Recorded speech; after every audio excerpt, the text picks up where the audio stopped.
दोस्तों, एक लड़की की शादी सांप के साथ हो गई। सुनने में यह कितना अजीब लगता है कि एक लड़की की शादी सांप के साथ हो जाए, लेकिन ऐसा हुआ है। और क्यों हुआ है, आइए सुनते हैं। पुराने जमाने की बात है। वो द्वार जब ना वक्त इतना तेज भागता था, ना लोग इतने बदलते थे। हर रिश्ता, हर लम्हा जैसे किसी पुरानी कहानी की तरह ठहरा हुआ लगता था। हवाएं भी जैसे धीरे चलती थीं और सूरज की रोशनी भी किसी नरम भरे लहजे में जमीन को छूती थी।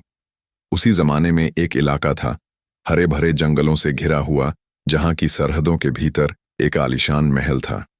उस महल में रहता था एक बहुत ही ज़हीन, समझदार और इंसाफ पसंद सुल्तान बेग। बादशाह सुल्तान बेग का नाम इल्म, अक्ल और इंसाफ के लिए दूर दूर तक मशहूर था। कहा जाता था कि वह हर सुबह उठकर अपनी रियाया के मसाइल के बारे में सोचता था और रात को सोने से पहले तन्हाई में अपने फैसलों का जायजा लिया करता था। उम्र कोई 50 के करीब, लंबा कद, सफेद दाढ़ी, गहरी आंखें जिनमें तजुर्बे और दर्द दोनों की गहराई झलकती थी। कुछ हफ्तों से बादशाह की तबीयत में एक अजीब सी थकावट महसूस हो रही थी। न वह पहले जैसा दिल लगाकर लोगों से बातें कर पा रहा था, न ही अपनी बाग बगीचों की देखरेख में दिलचस्पी दिखा रहा था। शाही हकीम को बुलाया गया। हकीम ने नब्ज थामी, आंखों की रंगत देखी और एक हल्की सी मुस्कान के साथ बोला, बादशाह, सलामत, बीमारी नहीं है, बस थकावट है। आपके जिस्म को आराम चाहिए। मेरा मशवरा है कि 3-4 दिन जंगल में सैर करें, शिकार करें, दिल दिमाग ताज़ा हो जाएगा। बादशाह मुस्कुराया, अक्ल की बात है हकीम साहब, चलो फिर सुबह होने दो, चलते हैं। अगली सुबह महल के आंगन में हलचल शुरू हो गई थी। सिपाही तैयार थे, घोड़े सज चुके थे और बादशाह सुल्तान बेग अपने काले रंग के शाही घोड़े पर सवार था, एक हल्के रंग की चादर ओढ़े और आंखों में जंगल के शिकार की तलब। शिकार के लिए रवाना हुए तो रास्ते भर पेड़ों की हरियाली, नदियों की मध्यम आवाज और जंगल की खामोशी सब कुछ सुकून दे रहा था। कुछ घंटों बाद जब काफिला जंगल के गहरे हिस्से में पहुंचा, तभी एक हिरण दूध जैसी सफेद रंगत वाला झाड़ियों में से निकलकर भागा। अरे वाह, ऐसा हिरण तो मैंने जिंदगी में नहीं देखा, बादशाह ने सोचा और बिना किसी को कुछ बताए उसी वक्त घोड़े की लगाम खींची और उस हिरण के पीछे दौड़ पड़ा। घोड़ा बहुत तेज था। कुछ ही लम्हों में सिपाही पीछे रह गए। अब जंगल गहरा और खामोश हो चुका था। वो शाही शिकारी अब एक आम मुसाफिर की तरह उस हिरण का पीछा कर रहा था, मगर हिरण तो जैसे हवा में उड़ता चला जा रहा था। काफी दूर पहुंचकर बादशाह ने घोड़ा रोका। हिरण आंखों से ओझल हो चुका था। चलो वापस चलते हैं, बादशाह ने सोचा और जैसे ही मुड़ने लगा, कहीं दूर से किसी के रोने की आवाज आई। मगर यह कोई मामूली रोना नहीं था। यह कोई ऐसी लड़की थी जो जैसे टूट कर बिखर कर जारो कतार रो रही हो। बादशाह ठिठक गया। उसकी सारी शिकारी वाली सनक जैसे हवा में उड़ गई। अब उसके चेहरे पर शिकन थी, उलझन थी और एक अजीब सा सवाल। इस वीरान जंगल में कोई लड़की बिना वकझाया किए उसने घोड़े को आवाज दी और उस सिम बढ़ चला जिधर से आवाज आ रही थी। जैसे ही वह थोड़ा और आगे बढ़ा, झाड़ियों के बीच से एक लड़की नजर आई। उम्र कोई 212 की होगी। चेहरे पर काजल बिखरा हुआ था, माथे पर मांग टीका, गले में हार, हाथों में चूड़ियां, मगर हालत बदहवास। वह किसी की परवाह किए बगैर सीधा उसी तरफ भाग रही थी और सामने ही एक बड़े पत्थर से टकरा गई। ढप, वह औंधे मुंह गिर गई। बादशाह घोड़े से फौरन उतारा, दौड़कर उस लड़की के पास गया। बेटी, क्या हुआ? तुम ठीक तो हो? कौन हो तुम? ये दुल्हन वाला लिबास, जंगल में क्यों हो तुम? लड़की हांफती हुई, कांपती आवाज में कुछ कहना चाह रही थी, लेकिन सांसें जवाब दे रही थी। उसकी आंखों से आंसू यूं बह रहे थे जैसे कोई बहुत बड़ा दर्द सीने में दबा हो। बचाइए, बचा लीजिए मुझे, वो लोग मुझे मार डालेंगे। बादशाह घबरा गया। कौन लोग? किससे भाग रही हो तुम? लड़की ने इधर उधर देखा जैसे कोई उसका पीछा कर रहा हो। बादशाह ने उसे अपने चोगे से ढांपा, पानी की मशक से कुछ घूंट उसे दिए और उसे उठाकर एक पत्थर पर बिठाया। अब बताओ क्या माजरा है? वो लड़की कांप रही थी, आंसुओं से चेहरा भीग चुका था और जबान लड़खड़ा रही थी। सामने खड़े उस सादगी से लिबास पहने मर्द को देखकर कुछ पल वह सहमी रही। फिर जैसे ही उसमें थोड़ा होश आया, एकदम से उठ खड़ी हुई। उसकी आवाज थरथरा रही थी, मुझे जाने दीजिए, मुझे बादशाह से मिलना है। मैं बहुत मुश्किल से निकली हूं। बहुत जरूरी बात करनी है। मुझे जाने दीजिए। बादशाह ने उसकी बात सुनते ही हल्के से भैं चढ़ाई। उसने लड़की को ऊपर से नीचे देखा। चेहरा गमगीन, लिबास मटमैला हो चुका, मगर उस पर से दुल्हन का रंग उतरा नहीं था। बेटी, बादशाह ने नरमी से कहा, बादशाह महल में नहीं है, वो तुम्हारे सामने खड़ा है। मैं ही हूं इस सरजमीन का बादशाह सुल्तान बेग। बस आज शिकार की नीयत से अकेला निकल आया था। काफिला पीछे रह गया। लड़की की आंखें हैरानी से फैल गईं। उसने सामने खड़े उस शख्स को सर से पांव तक देखा। ना शाही लिबास, ना ताज, ना सिपाही। ये बादशाह कैसे हो सकता है? उलझन से भरी निगाहों से वह पीछे मुड़ी।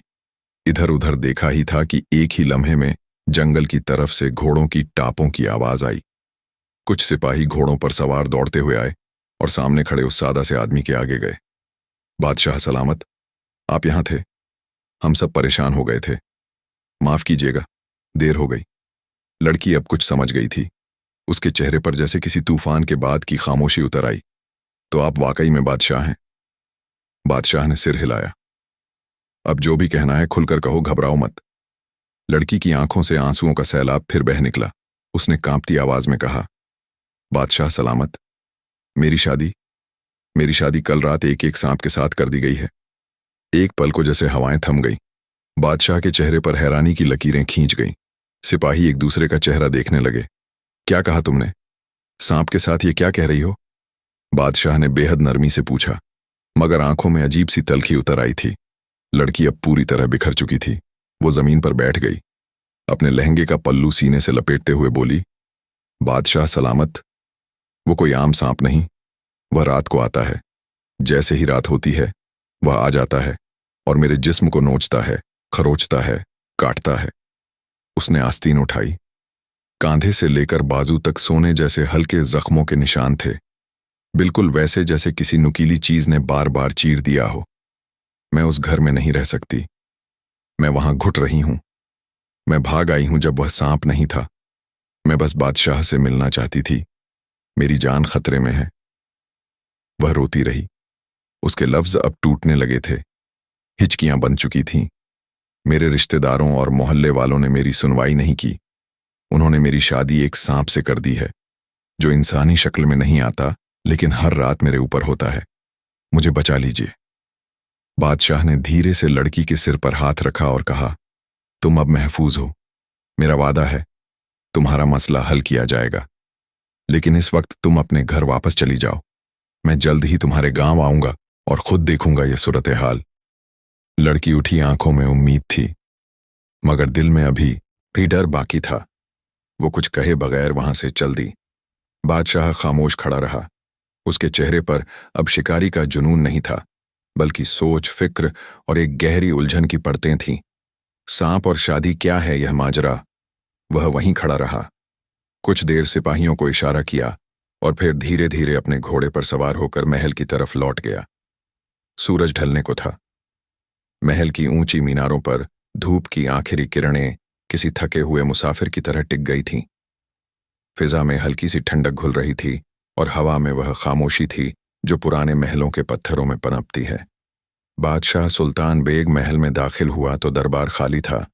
सिपाही और हाजिर जवाब वजीर दूर खड़े थे। कोई भी इस वक्त उनके लहजे से सवाल पूछने की हिम्मत नहीं कर रहा था। सुल्तान बेग सीधे अपने शाही कमरे में गया। वही कमरा जहां एक कोने में संगमरमर की कुर्सी थी और सामने वह बड़ा सा झरोखा जो बगीचे की तरफ खुलता था। वहीं बैठकर वह अक्सर अपनी सल्तनत, अपनी रियाया और अपनी उलझनों पर गौर करता था। आज वह कुर्सी पर बैठा, मगर आंखें खुली होने के बावजूद कुछ देख नहीं रहा था। चेहरे पर एक अजीब सी थकावट थी, जिस्मानी नहीं बल्कि ज़हन की। मलका फारहा बेग उम्र में बादशाह से कुछ कम, मगर गोरो फिक्र में हमकदम वह अक्सर बादशाह की खामोशी को पढ़ लिया करती थी। जब बादशाह ने खाना नहीं खाया और कमरे में आकर चुपचाप बैठ गया तो मलका समझ गई कि कुछ गलत जरूर हुआ है। वो कमरे में दाखिल हुई और नरमी से पास आकर पूछा, बादशाह सलामत, तबीयत तो ठीक है? आज आपकी आंखों में वह रोशनी नहीं जो हमेशा होती है। सुल्तान बेग ने धीरे से सिर उठाया, जैसे नींद से जागे हों। एक गहरी सांस ली और फिर रुक रुक कर जंगल का पूरा वाकया मलका को सुना दिया। हिरण का पीछा, लड़की की एंट्री, सांप की बात और उसके जिस्म पर बने जख्म। जब बात इस मुकाम पर पहुंची कि लड़की रोते हुए कह रही थी, मेरी शादी सांप के साथ कर दी गई है, तो मलका के चेहरे का रंग भी उड़ने लगा। कुछ देर वह भी खामोश रही। शादी सांप के साथ, यह कैसी बात है? फारहा बेग ने हैरान होकर पूछा।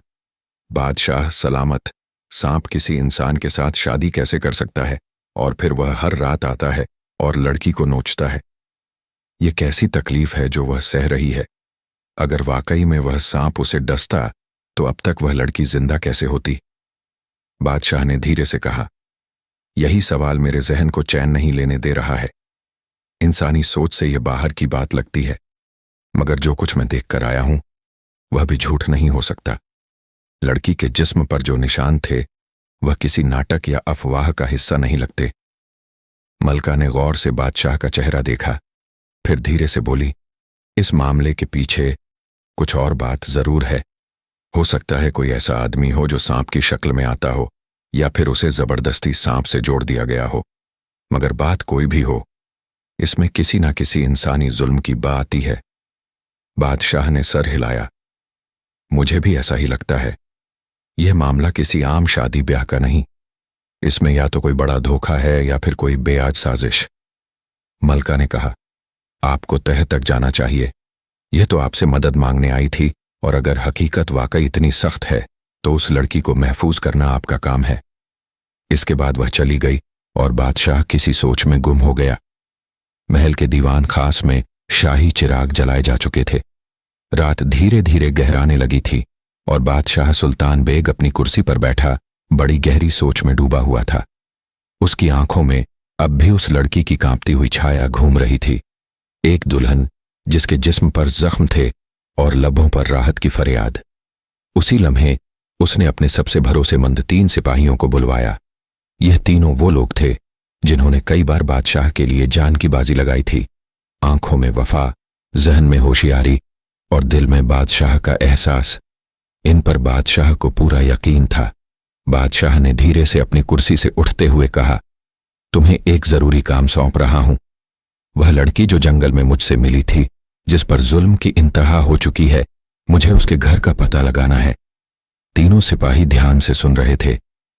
जिस सिमत से वह लड़की आई थी उसी तरफ जंगल में जाकर तलाश शुरू करो।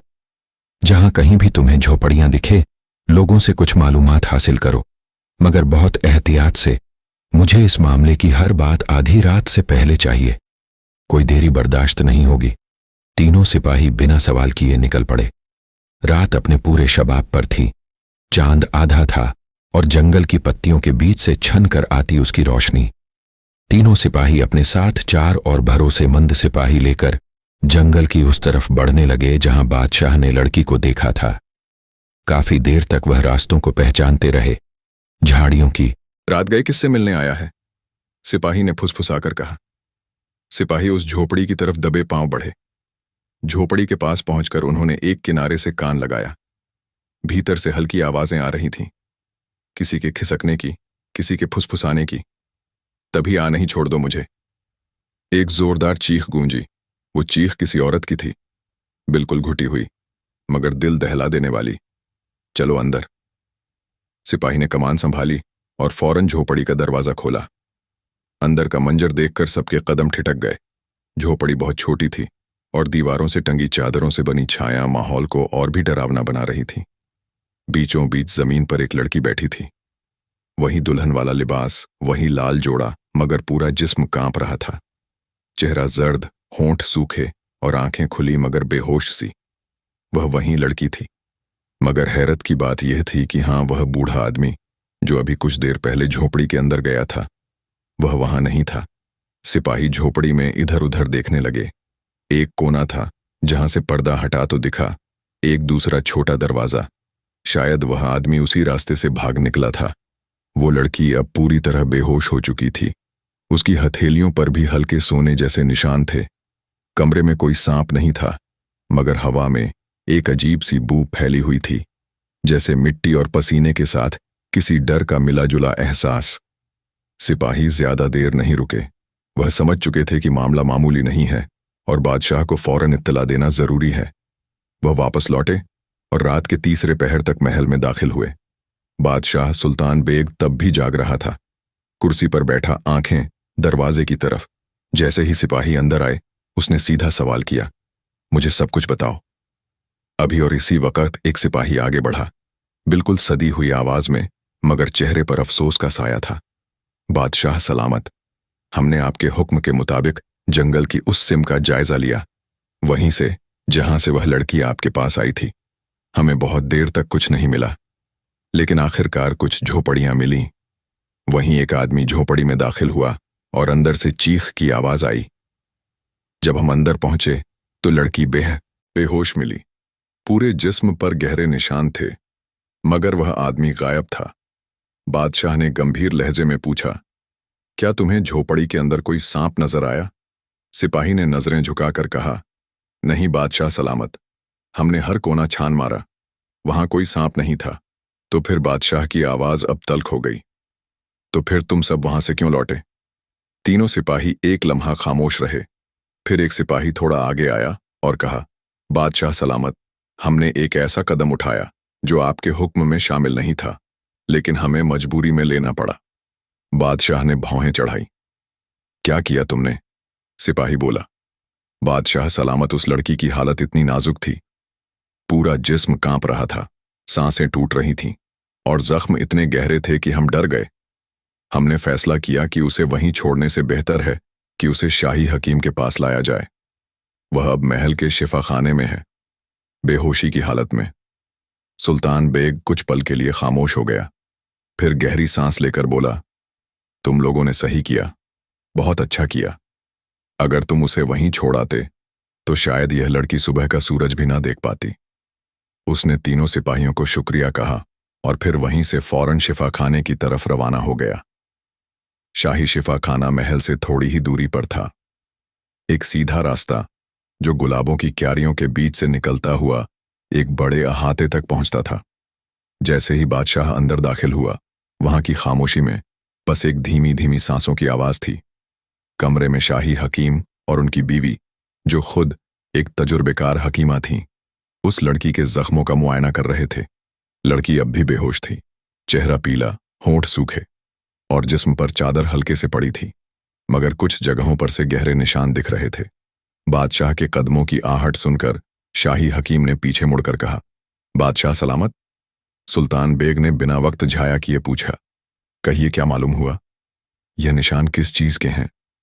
हकीम ने गहरी सोच में डूबे हुए कहा, बादशाह सलामत, मैंने सांप के बहुत से काटने देखे हैं। एक सांप एक बार डसता है, फिर उसके जहर का असर इंसान के जिस्म को कुछ ही पल में खा जाता है, मगर इस लड़की के जिस्म पर जो निशान है, वह ना तो किसी एक बार के डसने के हैं, ना ही जहर का असर है। तो फिर बादशाह की आवाज दब गई। यह कोई एक जगह नहीं, पूरा जिस्म जैसे धीरे धीरे किसी नुकीली चीज से खुरचा गया हो, और यह हर रात होता है। तभी घाव भरते नहीं। यह किसी जानवर की हरकत नहीं लगती, यह कोई इंसानी हरकत है, मगर बेहद शातिर। हकीमा ने भी सिर हिलाया। औरत होने के नाते मैं कह सकती हूं, यह लड़की हर रोज किसी औरत के नाम पर जुल्म झेल रही है। अगर जल्दी कुछ ना किया गया तो यह जान भी जा सकती है, या हो सकता है इसका होश फिर कभी वापस ना आए। सुल्तान बेग अब बहुत गंभीर हो चुका था। उसने हकीम को खड़े लहजे में कहा, इस लड़की का इलाज बंद दरवाजों में होना चाहिए। किसी को इस बात की खबर ना हो कि महल में इस वक्त कोई लड़की मौजूद है, यहां तक कि महल के नौकर चाकर भी ना जाने। अगर किसी को भनक भी लगी तो समझो सब कुछ खराब हो जाएगा। हकीम ने सिर हिलाया। बादशाह ने एक आखिरी बार लड़की की तरफ देखा, जो अब भी बेहोश पड़ी थी, मगर उसके चेहरे पर एक सुकून का हल्का सा साया था। शायद उसे महसूस हो चुका था कि अब वह अकेली नहीं है। उस रात बादशाह पहली बार थोड़ी देर के लिए सो पाया। सुबह की नम हवाएं महल के पर्दों को छूकर निकल चुकी थीं। बादशाह सुल्तान बेग की आंखों में नींद तो थी, मगर दिल में बेचैनी ज्यादा थी। सूरज की पहली किरण के साथ ही उसने शाही लिबास उतारकर एक आम मुसाफिर की तरह सादा कपड़े पहन ली। न ताज न तलवार, सिर्फ एक नजर जो अब सच की तलाश में जंगल के उस अजनबी हिस्से की तरफ निकल पड़ी थी। उसके साथ कोई सिपाही नहीं था। वह अकेले घोड़े पर सवार उन्हीं उन्हीं पगडंडियों से होता हुआ उस गहरे जंगल के भीतर पहुंचा, जहां रातों की चीखें और सन्नाटे आज भी ताजा थे। काफी देर तलाश के बाद शाह को एक पेड़ के नीचे बैठा एक 70-80 साल का बुजुर्ग नजर आया। झुका हुआ कद, हाथ में लकड़ी की लाठी। ऐसा लगता था जैसे वक़्त ने उसे भुला दिया हो। बादशाह घोड़े से उतरा और नजदीक जाकर कहा, बाबा, आदाब, जरा एक बात पूछनी है। बूढ़ा सीधा उसकी आंखों में नहीं देख पाया। क्या पूछना है बेटा? बादशाह ने सीधी बात कही, यह जो आखिरी झोपड़ी में लड़की रहती है, उसके बारे में कुछ मालूमात चाहिए। बूढ़ा एकदम से तन गया। उसने नफरत भरी नजरों से उस झोपड़ी की तरफ देखा और थूका, तू क्या करेगा उसका हाल जानकर? यहां कौन उसकी बात करता है और क्यों करता है? बादशाह थोड़ा झुंझुला गया, मगर अपने लहजे को नरम रखते हुए बोला, बाबा, कुछ तो ऐसा है जो सब छुपा रहे हैं। मैं सिर्फ सच जानना चाहता हूं। क्या तुम मुझे बता सकते हो? बूढ़े ने इधर उधर देखा और फिर धीरे से जंगल के एक अंदरूनी रास्ते की तरफ इशारा किया। चलो, वहां बैठकर बताता हूं। यहां कोई हमारी बात ना सुन ले। दोनों एक सूखे हुए पेड़ के नीचे जाकर बैठे। जंगल की गहराई में अब धूप भी हल्की सी लग रही थी और हवा बिल्कुल ठंडी। बूढ़ा बोला, यह लड़की बेचारी, जिसका नाम भी अब लोग लेने से डरते हैं, वो एक ऐसे घर में पैदा हुई जहां मियां बीवी की आपस में बनती नहीं थी। हर दिन लड़ाई, हर रात चीखें। उसके माँ बाप का रिश्ता जैसे जलता हुआ अंगारा था। एक दिन उसकी माँ, जो बहुत दुखी थी, किसी से सुनकर एक ढोंगी आमिल के पास पहुंची।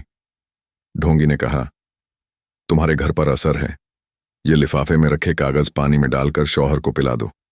उधर शौहर को किसी दोस्त ने समझा लिया कि बीवी से झगड़ा छोड़ दें, और जैसे ही सब कुछ सुधरने लगा, औरत ने मान लिया कि जो कुछ बदला है वह उस ढोंगी की वजह से हुआ है। बादशाह चुपचाप सुन रहा था। वो औरत रोज उस ढोंगी के पास जाने लगी। बातें बढ़ी, और जब शौहर को पता चला तो फिर वहीं मारपीट, तू मैं एक दिन हाथ उठ गया और दोनों उसी लड़ाई में मारे गए। लड़की उस वक्त 21 की थी।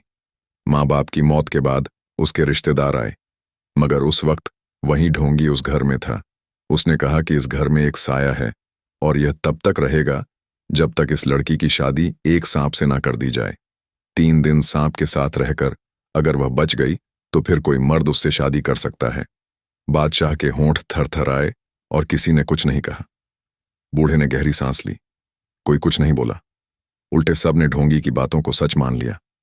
डर था जादू का, साये का, भूत का। रिश्तेदारों ने कहा, ठीक है, और लड़की की शादी सांप से कर दी गई। 3 दिन से यह सिलसिला चल रहा है। रात को वह सांप आता है और उसकी हालत हर सुबह बदतर होती जाती है।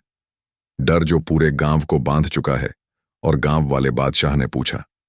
बूढ़े ने थूक निगलते हुए जवाब दिया, उन्हें ढोंगी ने कह दिया है, अगर कोई उस लड़की की मदद करेगा तो उस पर ऐसा जादू होगा कि वह जिंदगी भर पागल हो जाएगा या उसका कोई अपना मर जाएगा। अब यहां कोई उस झोपड़ी की तरफ देखता भी नहीं। लड़की जिंदा है या मर गई, किसी को फर्क नहीं पड़ता।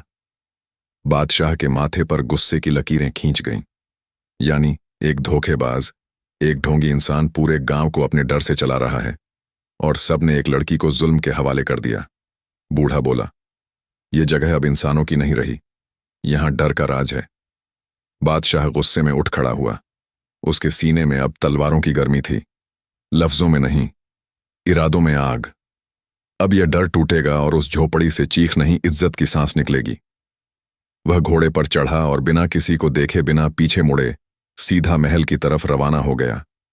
महल की हवाएं आज कुछ अलग थीं। आम दिनों की तरह फूलों की खुशबू नहीं, बल्कि एक अजीब सी बेचैनी दीवारों से टकरा रही थी। रोशन दानों से छनती धूप भी जैसे सवाल कर रही थी, क्या अब इंसाफ होगा? बादशाह सुल्तान बेग महल में दाखिल हो चुका था। चेहरा सख्त, आंखें गहरी और लहजा बिल्कुल चुप। सीधे शाही शिफा खाने पहुंचा, जहां वो लड़की अब होश में थी। जैसे ही बादशाह अंदर दाखिल हुआ, लड़की की आंखें भर आईं। वो कांपती आवाज में बोली, आपने कहा था मेरा मसला जल्द हल करेंगे, लेकिन 2 दिन हो गए और अब तक मैं इसी तकलीफ में पड़ी हूं। उसके लबों पर शिकवा नहीं था। बादशाह उसके पास जाकर बैठा और बेहद नरम आवाज में बोला, बेटी, तुमने मुझे उस रोज सारी बात नहीं बताई थी। अब मैंने तह तक जाकर सब जान लिया है। तुम्हारी शादी जिस वजह से सांप से कराई गई, उसका सबब भी और साजिश भी। लड़की की आंखें फैल गईं। साजिश? हाँ। बादशाह ने गर्दन झुका ली। तुम्हारी मां किस धोखे में पड़ गई थी और तुम्हारे रिश्तेदारों ने किस अंधविश्वास में तुम्हें झोंक दिया, सब कुछ मालूम हो चुका है। लड़की अब बिल्कुल टूट चुकी थी। उसके होंठ कांपने लगे।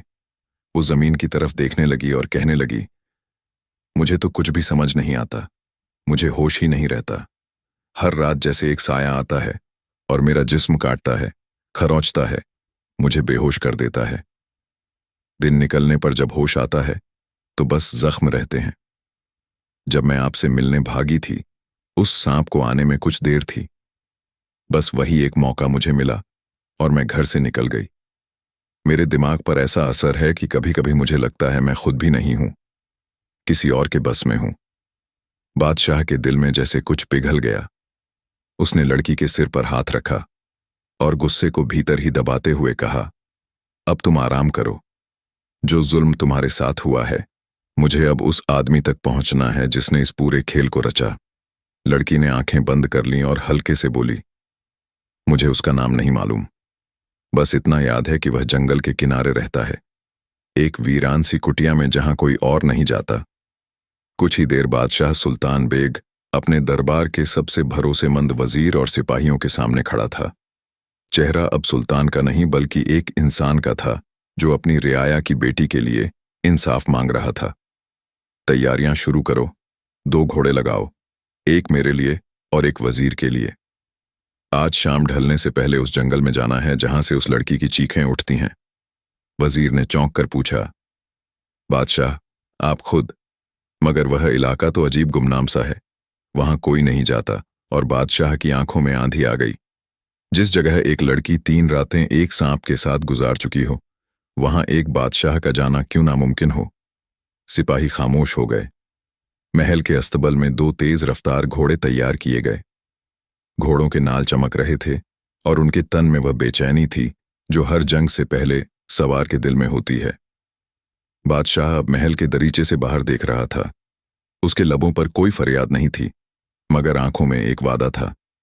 बादशाह सुल्तान बेग अपने एक तेज तर्रार सिपाही के साथ जंगल की उसी दिशा में बढ़ रहा था जहां से खबर आई थी कि वह ढोंगी, जो पिछले कई सालों से लोगों को डर और झूठे के दम पर जकड़े हुए था, आज भी वहीं बैठता है, अकेला, अजीब हरकतों में मशगूल। जंगल की सरसराहट गहरी हो रही थी। गांव वालों ने जो निशान बताया था, उसी रास्ते से गुजरते हुए बादशाह और सिपाही आखिर उस जगह पहुंचे जहां एक सूखे दरख्त के नीचे एक आदमी बैठा था। उसके पास एक थैला था जिसमें कई काले कागज, लड्डू जैसी चीजें, हड्डियां और कुछ अजीब से लोहे के टुकड़े थे। वो कुछ बड़बड़ा रहा था, जैसे किसी को नाम लेकर बुला रहा हो। जमीन पर लकीरें खींच रहा था और अपनी आंखें बार बार बंद कर किसी को देख रहा था। सिपाही ने बादशाह के कान में फुसफुसाकर कहा, बादशाह सलामत, यही वह शख्स है। ये वही चेहरा है जो उस रात लड़की की झोपड़ी में दाखिल हुआ था, मगर जैसे ही हम अंदर पहुंचे यह गायब हो गया था। बादशाह की आंखें सिकुड़ गईं। तस्दीक हो गई? जी बादशाह सलामत, 100%। बादशाह ने हाथ से इशारा किया, ठहरो, देखो अब ये कहां जाता है। कुछ ही पल बाद उस ढोंगी ने अपना थैला उठाया और उठकर जंगल की उस बस्ती की तरफ चल पड़ा जहां लड़की की झोपड़ी थी। बादशाह और सिपाही चुपचाप उसके पीछे चल दिए। घास की सरसराहट में उनकी चाल दब रही थी। ढोंगी को कुछ एहसास नहीं हुआ। अंधेरा बढ़ चुका था। ढोंगी सीधा उस आखिरी झोपड़ी में दाखिल हुआ। जैसे ही वह अंदर गया, देखा कि झोपड़ी के कोने में एक लड़की लाल दुल्हन के जोड़े में बैठी है। चेहरे पर घूंघट पड़ा था। ढोंगी के होठों पर एक स्याह मुस्कुराहट फैल गई। वो धीरे धीरे आगे बढ़ा और बेहद घिनौने लहजे में बोला, आज तीसरी रात है, सांप नहीं आएगा। आज मैं खुद आऊंगा। तेरे जिस्म को आज मैं नोचूंगा। उसने जैसे ही लड़की का घूंघट हटाया, उसके पांवों तले जमीन खिसक गई। तू लड़की नहीं, तू कौन है? उसके सामने एक आदमी बैठा था, चेहरे पर शेर जैसी सख्ती, आंखों में तूफान। वही आदमी बोल पड़ा, मैं वह हूं जो अब तेरी कहानी का आखिरी हिस्सा लिखने आया है। तेरी हर हरकत अब रुक चुकी है। ढोंगी ने पीछे हटना चाहा, मगर तभी पीछे से दरवाजे पर एक भारी साया खड़ा था। बादशाह सुल्तान बेग बादशाह ने एक कदम आगे बढ़ाया और गरजते हुए पूछा, तू कौन है? तेरी हकीकत क्या है? तूने एक लड़की की शादी सांप से कराई? क्या मकसद था तेरा? ढोंगी एक पल को चुप रहा, फिर बेहुदा हंसते हुए बोला, मैं कौन हूं? वो जो लोगों के डर को अपना दरबार बनाता है। मुझे ताकत चाहिए थी और उस लड़की के जिस्म से मुझे वह मिलती थी। आज तीसरी रात थी। तुम बादशाह हो या सिपाही, अब मेरा कुछ नहीं कर सकते। बादशाह ने कोई जवाब नहीं। था कि किसी नई जंग का ऐलान होगा, मगर कोई नहीं जानता था कि आज ढोंगी का असली चेहरा उतरेगा। सुल्तान बेग ने ऊंचे तख्त पर खड़े होकर भीड़ की तरफ देखा। सैकड़ों लोग उसकी तरफ देख रहे थे, मगर उसके लब अब भी खामोश थे। फिर उसने सिर हिलाकर अपने सिपाहियों को इशारा किया। 4 मजबूत सिपाही एक लोहे के जाल को घसीटते हुए मैदान के बीच लाए। जाल के अंदर पड़ा था वहीं ढोंगी, कपड़े फटे हुए, बाल बिखरे हुए, चेहरा पर घमंड और पागलपन की मिलावट, लेकिन उसकी आंखों में कोई शर्म नहीं थी, सिर्फ एक अजीब सी लहर, जैसे वह अभी भी कुछ साबित करना चाहता हो। जैसे ही औरतों ने उसका चेहरा देखा, उनके चेहरे से हवाइयां उड़ गईं। यही है वह ढोंगी, हम तो इसी के पास जाती थी इलाज के लिए। इसने तो कहा था कि मेरे बेटे की नौकरी लगवा देगा। शोर बढ़ने लगा। सुल्तान बेग ने हाथ उठाकर सबको खामोश किया और गरजती हुई आवाज में बोला, यह वही शख्स है जिसने एक लड़की की जिंदगी को 3 रातों से जख्मी कर दिया है, जिसने पूरे गांव को डर, वहम और अंधविश्वास की जंजीरों में बांध रखा था और औरतों को अपनी हवस का शिकार बनाने के लिए इलाज का नाम लिया। आज मैं इसका इंसाफ सबके सामने करूंगा, ताकि जालिमों को समझ आ जाए, इस मुल्क में अब कोई लड़की की चीख पर कान बंद नहीं करेगा।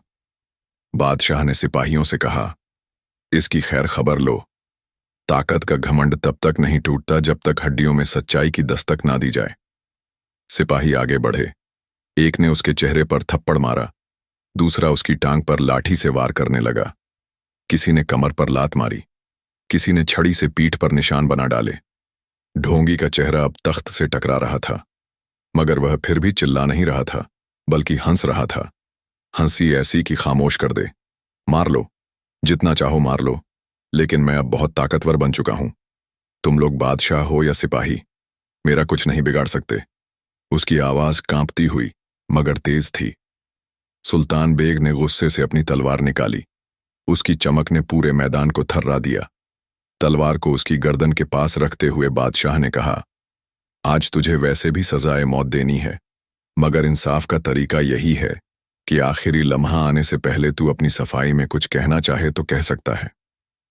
ढोंगी का चेहरा अब भी मुस्कुरा रहा था। वो तिरछा होकर जमीन की तरफ थूका और बोला, मुझे तुम्हारी अदालत से नहीं डर लगता और मैं अब भी हार मानने वालों में नहीं हूं। उस लड़की के साथ मेरा ताल्लुक वही है जो एक शिकारी का शिकार से होता है। यह सुनकर मैदान में सन्नाटा छा गया। औरतों की आंखें भर आईं, मर्दों के हाथ कांपने लगे। बच्चों ने अपने मां बाप की उंगलियां कसकर पकड़ लीं। बादशाह ने तलवार वापस मन में डाल ली। आज तेरी मौत तुझे सिर्फ मिटाएगी नहीं, बल्कि तुझ जैसों को सबक भी देगी। शाही मैदान अब पूरी तरह खामोश था। सैकड़ों आंखें उस एक शख्स को घूर रही थीं जो जमीन पर जंजीरों में बंधा पड़ा था। बादशाह सुल्तान बेग की तलवार अब भी उसके करीब थी, लेकिन उसकी बातों का जहर ज्यादा घातक था। बादशाह ने सीधा सवाल किया, इस लड़की के साथ तेरा क्या ताल्लुक है? ढोंगी की आंखों में अब कोई डर नहीं था, बल्कि वह हंसने लगा। वो हंसी जो हसद और घमंड की मिलीजुली आवाज थी। इसकी मां आई थी मेरे पास अपने शौहर के इलाज के लिए। मैंने उससे कहा, तेरा मर्द ठीक हो जाएगा, मगर एक शर्त पर कि तू 3 रातें मेरे साथ गुजारे, और उसने मान लिया। हां, मर्द के लिए कुछ भी करने को तैयार। भीड़ में खलबली मच गई। औरतों ने अपने मुंह ढक ली, कुछ ने रुमाल आंखों से लगाकर रोना शुरू कर दिया। लेकिन ढोंगी आगे बोला, उसके शौहर को किसी तरह पता चल गया और फिर दोनों के बीच लड़ाई हुई और उसी में दोनों मारे गए। उसने गर्दन झटका जैसे उसके लफ्जों का कोई वजन ही नहीं। मैंने सोचा अब इसका खेल भी खत्म हुआ, मगर तभी मैंने इस लड़की को देखा, जवान, खामोश, सीधी, एकदम अकेली। मेरी हवस फिर जाग उठी। जब रिश्तेदार आए इसे ले जाने तो मैंने उन्हें डराया, कहा इस पर साया है। कहा जिसने भी शादी की मर जाएगा और इलाज सिर्फ एक है। 3 रातें सांप के साथ उन्होंने यकीन कर लिया। वो लोग मेरी बातों पर भरोसा कर बैठे। बादशाह का चेहरा अब सख्त हो गया था। चेहरे की रेखाएं गुस्से से तन गई थीं। फिर बता, तूने उस सांप को कहां से लाया और वह इसे दस्ता क्यों नहीं था? ढोंगी अब भी मुस्कुरा रहा था। वह सांप असली नहीं था, वह सिर्फ दिखावे का था। दरअसल वह एक लंबी रस्सी में लकड़ी का नकली सांप बांधकर झोपड़ी में लटकाया गया था। अंधेरे में कोई देख नहीं सकता था, और जब वह लड़की रात को बेहोश होती थी तब मैं आता था। मैं ही हर रात उसे नोचता था और सुबह से पहले गायब हो जाता था। कभी उसके हाथ पर खरोच, कभी पीठ पर वो होश में आती तो समझती सांप ने डर पड़ा था, मगर उसकी आंखों में अब भी वही घमंड, वही घिनौनी चमक मौजूद थी। बादशाह सुल्तान बेग अब भी मैदान के ऊंचे तख्त पर खड़ा था। उसने तलवार की नोक से ढोंगी की ठोड़ी उठाई और गरजती आवाज में कहा, अब बता, यह लड़की जो 3 रातें तेरे डर में रोती रही, उसके साथ तूने क्या किया? ढोंगी ने हंसते हुए जवाब दिया, मेरे पास सांप हैं पालतू, मैं बीन बजाकर उन्हें नचाता हूं। मैंने अपने एक खास सांप को इस लड़की पर छोड़ दिया था। वह सिर्फ उसे डसता था, मगर उसके अंदर जड़ नहीं था। जब वह बेहोश हो जाती थी तब मैं आता था और उसके जिस्म से वह सब करता था जो एक दरिंदा करता है। मैंने उसकी मां को भी धोखा दिया था, और अब यह लड़की मेरी मजबूती का जरिया थी। सारे शहर की आंखें अब फटी की फटी थीं। औरतें खामोश थीं, मगर उनकी आंखों से आंसू बह रहे थे। मर्दों के चेहरों पर गुस्से की लाली थी, लेकिन कोई कुछ बोल नहीं रहा था क्योंकि अब पूरी हकीकत सामने थी। ढोंगी ने सिर उठाया और फिर पागलों की तरह हंसते हुए बोला, अब मुझे फर्क नहीं पड़ता कि तुम लोग क्या करोगे।